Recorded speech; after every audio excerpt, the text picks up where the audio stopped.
Дорогие друзья! Вы смотрите виртуальную экскурсию по выставке «Деревянное зодчество Севера». Это новый проект Финно-Угорского культурного центра Российской Федерации. Здесь представлены объекты культурного наследия России и зарубежных стран, уникальные природные комплексы и памятники деревянной архитектуры. В экспозицию вошли фотографии и видеоматериалы 11 архитектурно-этнографических музеев, национальных парков, объектов деревянного зодчества регионов России, Республики Коми, Республики Карелия, Архангельской, Вологодской, Костромской, Новгородской областей, а также музеев под открытым небом Финляндии, Эстонии и Норвегии. Национальный парк Кинозерский Архангельской области включен во всемирную сеть биосферных резерватов ЮНЕСКО. Здесь немало построек XVIII-XIX веков. В их числе часовня во имя святителя Николая Чудотворца, часовня во имя святого апостола и евангелиста Иоанна Богослова, часовня во имя сошествия Святого Духа.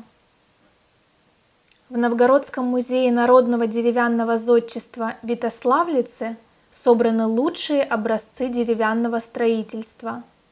Часовня Петра и Павла, церковь Рождества Богородицы, часовня Кирика и Иулиты.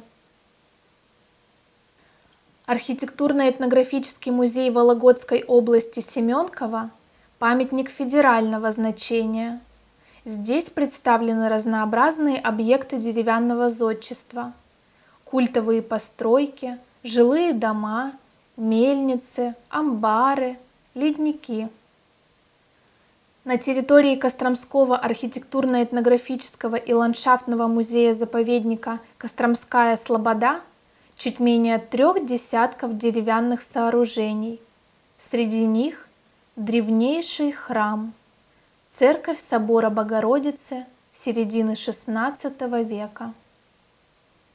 Архитектурно-этнографическая экспозиция музея-заповедника Кижи дает представление о традиционной хозяйственной и духовной культуре крестьян Олонецкой губернии XIX – начала XX века.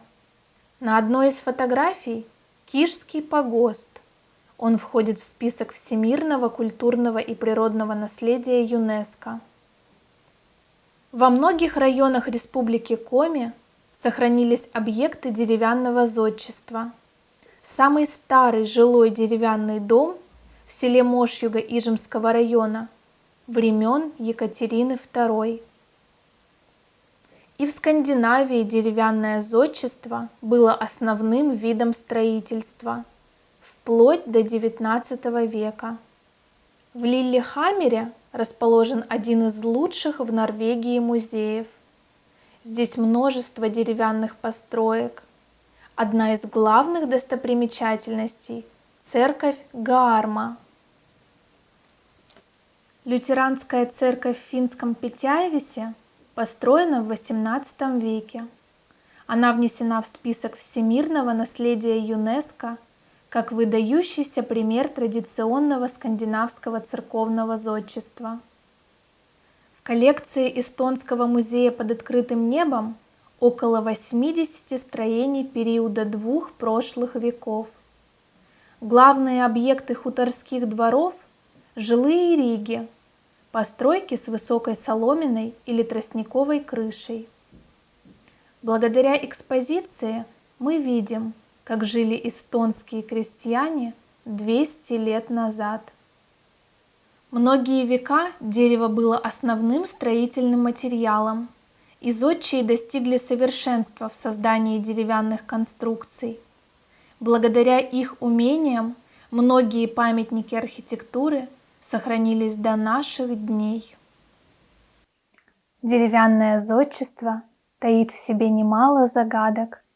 Приглашаем посетить эти незабываемые места рукотворной красоты Севера.